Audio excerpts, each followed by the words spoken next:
बिस्मिल्लाहिर्रहमानिर्रहीम।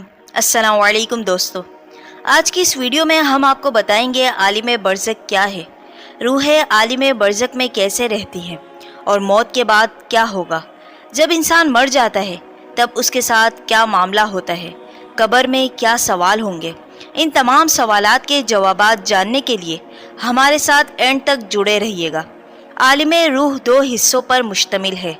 वो रूहें जो गुनहगार, काफिर, मुशरिक और मुनाफिक है, उनकी रूहें सिज्जीन में रहती है, और जो नेकोकार है उनकी रूहें इल्लियीन में रहती है। आलिम दुनिया से आलिम बरज़ख का सफ़र मौत है, और आलिम बरज़ख से आलिम आखरत का सफ़र सूर है, जो क़यामत के दिन अल्लाह के हुक्म से इसराफिल अलैहिस्सलाम फूकेंगे।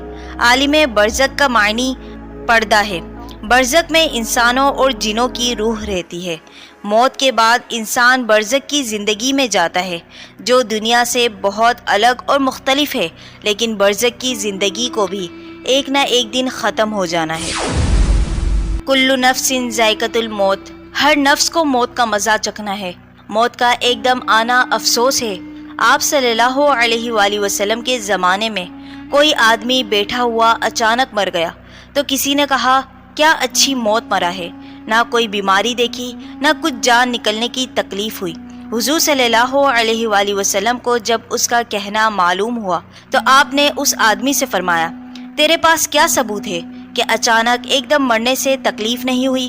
अगर अल्लाह उसको इस हालत में मौत देता कि वो बीमारी की तकलीफ उठाता तो उसके गुनाह माफ़ हो जाते। जब इंसान मर जाता है और अगर वो नेकोकार हो तो खूबसूरत फरिश्ते वाले चेहरे अपने साथ खुशबूदार कफन लाते हैं।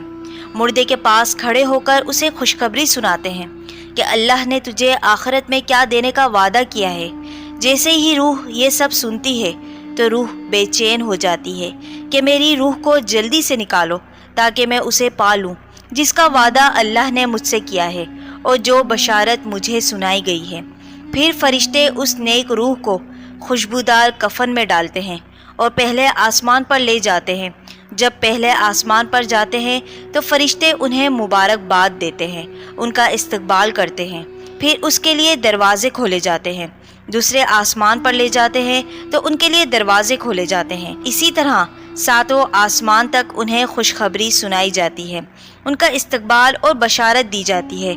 जब रूह अल्लाह के पास जाती है तो अल्लाह हुक्म देता है उसे कब्र में डाल दिया जाए। उस नेक रूह को मैं कब्र से उठाऊंगा। रूह कब्र में बैठ जाती है।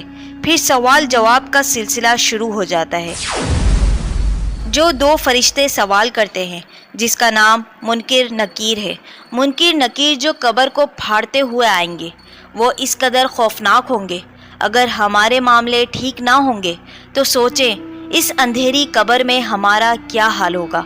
मुनकिर नकीर नेक लोगों को उठाएंगे और मुर्दे से 3 सवाल किए जाएंगे। पहला सवाल, मन रब्बुका, तेरा रब कौन है। उसे सूरज डूबता हुआ दिखाई देगा। वो कहेगा, ठहरो अभी मैं नमाज पढ़ लूँ। फरिश्ते कहेंगे, ये कब्र है, यहाँ नमाज की ज़रूरत नहीं। पहले सवाल का जवाब देगा, मेरा रब अल्लाह है। दूसरा सवाल होगा, मन नबीयुका, कौन है तुम्हारा नबी। वो कहेगा, मेरे नबी मोहम्मद सल्लल्लाहु अलैहि वसल्लम है। तीसरा सवाल होगा, मा दीनुका, तुम्हारा दीन क्या है। वो जवाब देगा, मेरा दीन इस्लाम है। तमाम सवालों के जवाब देने के बाद दोज़ख की खिड़की खोली जाएगी और फरिश्ते उससे कहेंगे, ये वो जगह है जिससे तेरे रब ने तुझे बचा लिया। वो शुक्र अदा करेगा। फिर जन्नत की खिड़की खोली जाएगी और फरिश्ते कहेंगे, ये तेरा मकाम है। रूह कहेगी, मुझे थोड़ी देर की मोहलत दे दो, मैं दुनिया में जाकर अपने रिश्तेदारों को बता दूं। लौटने का कोई चांस ना होगा और वो दुआ करेगा, या अल्लाह क़यामत जल्दी कायम कर ताकि मैं जन्नत में चला जाऊं। जन्नत की हवाओं को महसूस करेगा। एक बिस्तर लाया जाएगा। फरिश्ते कहेंगे, ए नेक रूह, तुम इस बिस्तर पर आराम से सो जाओ। फिर उसको आराम से सुला दिया जाएगा। अल्लाह का हुक्म होगा, उसका नाम इल्लियीन में लिख दो। इन तीनों सवालात के जवाबात वही दे सकेगा जिसके आमाल दुरुस्त होंगे। जिसने अल्लाह की नाफरमानी की, कुफ्र किया, शिर्क किया, वो बंदे जवाब ना दे पाएंगे। سننے میں بڑا آسان سوال ہے، لیکن گنہگار انسان جواب ہی نہیں دے پائے گا۔ اس کے منہ سے یہ الفاظ نہیں نکلیں گے، بلکہ وہ کہے گا مجھے نہیں معلوم۔